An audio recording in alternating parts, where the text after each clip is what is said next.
પછી જો સાહેબ ગામની અંદર કેવી ચડતી આવે, ગામની અંદર કેવી સરસ રોનક આવે. પણ એ પિત્રોને મોક્ષ આપવા માટે કૃષ્ણને આપણે અહીંયા બોલાવવાનો છે, કૃષ્ણના ગુણગાન ગાવાના છે. અને એ ક્યારે ગવાય કે કૃષ્ણને જે વાલું હોય ને એ આપણે 7 દિવસમાં કરવાનું છે. બાકી તમે ખુરશી જ ના છોડો પછી કનોએ કે તમતા તમે મૂળ ઠેકાને બેહી જ રહો. આવે કે કૃષ્ણને વાલા વાલું શું હતું સાહેબ? રાસ બહુ વાલો હતો કે નહીં? એટલે કૃષ્ણને જે વાલો હતું એવું આપણે અહીંયા 7 દિવસ કથાની અંદર કરીશું તો અવશ્ય સાહેબ કનૈયો બહુ વાલો લાગશે મને તમને. અને એટલો બધો વાલો લાગશે કે ન કરે નારાયણ. જો કદાચ રાત્રે તમે સ્માઇલ આપતા આપતા આપતા સૂઈ જાઓ અને પવનની જો હેર એવી આવી જાય અને એમાં કૃષ્ણ જો કદાચ હેર ભેગો દેખાઈ જાય ને તો સમજી લેવાનું કે તમારું જીવન ધન્ય બની ગયું સાહેબ. હા, પણ એના માટે તમારે નિયમો રાખવા પડશે સાહેબ. હા, કારણ કે આ કથા જન્માંતરે ભવેત પુણ્યમ, અનેક જન્મના પુણ્યથી મળતી હોય છે. અને એટલી બધો મહેનત કર્યા પછી 1.5 મહિનામાં કેટલી બધી મિટિંગો કરીએ છે ગામના ભાઈઓએ, કેટલી બધી બધાના વિચારો એકબીજાના કયા હશે. હા, અને એ બધું જ કર્યા પછી આપણે આ વ્યાસપીઠ ઉપર અને અહીંયા મંડપની અંદર આપણે બધા બિરાજમાન થયા હોય તો આટલું બધું સરસ જો આયોજન કર્યું હોય તો કથાની અંદર વહેલા ટાઈમે આવી જવું જોઈએ. પછી ઠેકડા મારતા મારતા મારતા આવો ને તો સાહેબ પછી એ કથા જે છૂટી જાય પછી મને ખબર છે કે તમે બધા ખાઈ પીને આવ્યા હોય એટલે તમે એટલું બધું બેહી પણ ના શકો. તો પછી એ મારે માધ્યમમાં ધ્યાન રાખીને પછી કથા કરવી પડે. બાકી તમે જો બધા જ વહેલા આવીને બેહી જાઓ તો એટલી બધી કૃષ્ણની લીલાઓ છે, એટલા બધા એના મહિમાઓ છે કે નથી કહેવાતું કે હરિ અનંત હરિ કથા અનંતા. એ તો પોતે અનંત છે જ, એની કથાઓ પણ એટલી અનંત છે. હા, ક્યારે પણ એની કથાઓનો કોઈ પાર પામી શકે નહીં. પણ ભક્તો ટાઈમે આવે તો ને સાહેબ. આટલો બધો ખર્ચો કર્યો હોય, આજે 2.5 લાખ રૂપિયાથી લઈને આજે કેટલા બધા લોકોએ પૈસા આપ્યા હોય તો આજે આપણને એટલું ગૌરવ ના હોવું જોઈએ? આજે માણસ ખાલી એક પંખો આપતો હોય ને તો એ પાંખડે મગન સગન ને પોપટ લખાઈને આપી દે. વિચાર કરો, એક પંખો આપે તોય પંખા ઉપર એનું નામ નહીં છોડતો. તો તમે તો ઠાકોરજી માટે આપેલું છે સાહેબ, તો કેટલું ગૌરવ તમને હોવું જોઈએ. અને એમાંય કદાચ જો તમે કોકને સારા માર્ગે આંગળી ચીધી દીધી હોય કે ચાલ ભાઈ આજે અમારા ગામની અંદર પિતૃ મોક્ષાર્થે કથા છે સાહેબ, તમારે દીકરીને બોલાવો, તમારા જમાઈને બોલાવો, તમારી વેવણને બોલાવો, બધાને બોલાવો. પછી કદાચ ન કરે નારાયણ જો એને હેર લાગી જશે ને અને એનું કલ્યાણ થશે તો એમ કહેશે કે વેવણ તે મારું કલ્યાણ કરી દીધું. હા, આજે જો તે મને ના બોલાવી હોત તો મને આ કોઈ સાહિત્ય ખબર ના પડત. પણ આજે પછી ઘણા એમ કે બાપજી તો મકાન નાનું ને એમાં બધા આવે તો રાખવા ગયા. અરે ઝૂંપડીમાં જ રામ આવ્યો તો મહેલમાં રામ નતો ગયો સાહેબ. જે ઝૂંપડીની અંદર પ્રેમ હતો ને તો રામ ગોતો સબરી પાસે ગયો. વિચાર તો કરો, કેટલા મોટા મોટા મહેલોનો ત્યાગ કરીને એ ઝૂંપડીની અંદર જો બોર ખાધા હોય સબરીના તો એ સબરીની ઝૂંપડી આજે મહાન કહેવાય કે આજે કરોડોના મકાનો મહાન કહેવાય? તો વિચાર કરો સાહેબ. અને કોક એવો જો કદાચ તમારા પરિવારમાં એ આત્મા આવીને બેહી જાય અને અહીંયા 3.5-4 કલાકની કથા વાગોડે તમારી ઘરે, ઓમ નમો ભગવતે વાસુદેવાય, ઓમ નમો ભગવતે વાસુદેવાય, તો સાહેબ કેટલું તમારા ઘરનું પાપ ધોવાય કે ના ધોવાય? આ અવસર મળ્યો છે તમને પુણ્ય કરવાનો આ 7 દિવસમાં.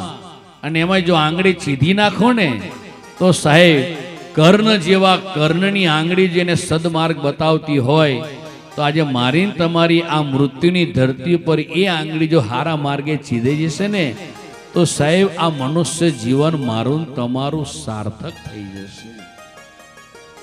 એ હવે ખબર નહીં પડે સાહેબ, ટાઈમ આવશે ત્યારે ખબર પડશે. તમને એમ કે બધું તરત ના મળે સાહેબ. આંબો રોપો ને તો 5 વર્ષ પછી જ એના ફળ ખાવાની મજા આવે. એમ અત્યારથી તમે જો પાયા મજબૂત કરો તો ઘડપણની અંદર એ હેર મને તમને લાગી જશે. એમ આજે સાક્ષાત વાંગમય સ્વરૂપ ભગવાન ઠાકોરજીને વાસ્તે ગાસ્તે લાવ્યા. અને સવારમાં આપણે દીપ પ્રાગટ્ય પણ કર્યું કે ના કર્યું? સાયલાથી પૂજ્ય દુર્ગાદાસજી બાપુ આવ્યા, અમારા અયોધ્યાદાસજી બાપજી આવ્યા. એક બાજુ તમે જોવા જાઓ કબીર સંપ્રદાયમાંથી પૂજ્ય મહારાજજી પોતે પધાર્યા. એક બાજુ ઓમ શાંતિમાંથી પણ બહેનો પોતે આવી. એક બાજુ બોચા સંત BAPS મંદિરમાંથી પણ સ્વામીજીઓ પધાર્યા. સાહેબ આ બધા સંતો ક્યારે આવ્યા હશે કે એને કૃષ્ણ ઉપર લગાવ હશે, તમારા ગામ ઉપર લગાવ હશે, અને એ પણ પોતાનું જીવનનું કલ્યાણ કરવા માટે આજે એ પણ પોતે આ મંડપમાં આવીને જો હાજરી આપી જતા હોય, તો આપણે તો કેટલી બધી પૂરી હાજરી આપવી પડે અહીંયા. માટે પૂરેપૂરો સમય આપો અને પૂરેપૂરો ટાઈમ કૃષ્ણની પાછળ રંગે રંગાઈ જાઓ.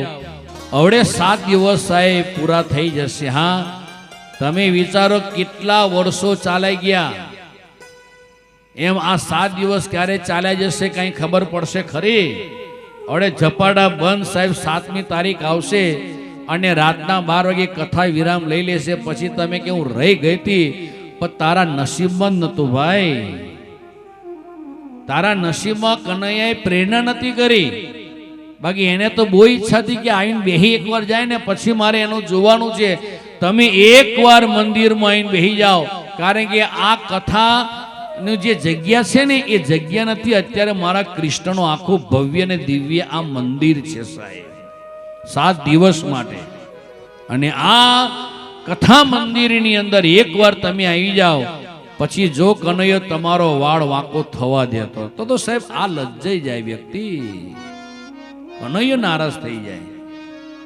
અને અહીંયા કદાચ જો ન કરે નારાયણ, જો કથા સાંભળતા તમને કદાચ જો એટેક આવી જાય તો કૃષ્ણ તમને મૂળ તો ત્યાં લે, કારણ કે એને ખબર છે કે આ મારી કથા સાંભળતો આવ્યો, અને તોય તમને સીધા વૈકુંઠમાં જ એ પોતે સ્થાન આપશે.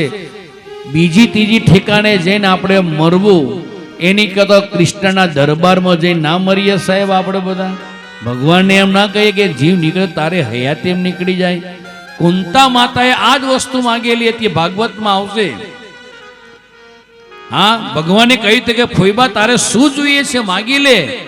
અને એ ટાઈમે કુંતાએ કહ્યું હતું, એને તો દુઃખો માગ્યા હતા, પણ ભગવાન કે દુઃખ તો નહીં આપું, બીજું કઈ જોતે માગી લે. ત્યારે કુંતાએ કહ્યું હતું કે તમારો વિયોગ આ ધામ છોડીને જ્યારે પરધામ જતા રહો, મને સમાચાર મળે ને ત્યાં મારા પ્રાણ નીકળી જાય સાહેબ. તો આજે પણ જો કનૈયાની કથા સાંભળતા જો તમને કંઈક એવું લાગે શરીરની અંદર, તો કનૈયો કેટલો રાજી થઈ જાય સાહેબ આપણી ઉપર. એટલે કહેવાનો મતલબ શ્રીમદ ભાગવતની કથા સાહેબ શરૂ કરતા પહેલા વેદવ્યાસજી મહારાજનો એક આદેશ છે કે પ્રથમ એનો મહાત્મય તમારે પહેલા કહેવું જોઈએ. અને મહાત્મ્યનો એક અર્થ થાય છે કે ઓળખાણ. શું થાય છે? ઓળખાણ. જ્યાં સુધીને સાહેબ આપણે માણસને ઓળખીએ નહીં ને ત્યાં સુધીને આપણે એની સાથે બહુ ઊંડાણની વાત ના કરી શકીએ. તમે તમારા પેટની વાત તમે કરી શકો, પણ એકવાર તમે એને ઓળખી જાઓ કે ના આ લાયક છે, આને હું વાત કરીશ તો મને કોઈ વાંધો આવવાનો નથી, પછી તમે તમારી દિલ ખોલીને વાત એને કરશો. એમ અહીંયા પણ ભગવાન કૃષ્ણની જે આપણે 7 દિવસ કથા સાંભળવાની છે, એ કનૈયો કેવો છે સાહેબ, કેવો છે એને આ પરિચય મહાત્મ્યમાં આપ્યો. આમ તો આપણા શાસ્ત્રોની અંદર ઘણા બધા મહાત્મયો બતાયા છે. તમને જો ખબર હોય તો ને સાંભળેલું હોય તો એક મહાત્મય આપણે જો શાસ્ત્રોમાં તુલસીનું મહાત્મય બતાવ્યું છે કે તુલસીનો મહિમા શું છે. ત્યાર પછી રુદ્રાક્ષ જે બધા પહેરે છે ને ગળાની અંદર, એ રુદ્રાક્ષનું પણ મહાત્મય છે. ત્યાર પછી ભસ્મ જે ચોપડે છે, ભસ્મનું મહાત્મય. ત્યાર પછી ચંદનનું મહાત્મય. ત્યાર પછી ગાયનું મહાત્મય. ત્યાર પછી બ્રાહ્મણનું મહાત્મય. ત્યાર પછી વૈષ્ણવોનું મહાત્મય. ત્યાર પછી ગુરુનું મહાત્મય. અને ત્યાર પછી ગંગા આદિ નદીઓનું મહાત્મય. અને ત્યાર પછી સતપુરીઓ જે આપણી છે એનું મહાત્મય.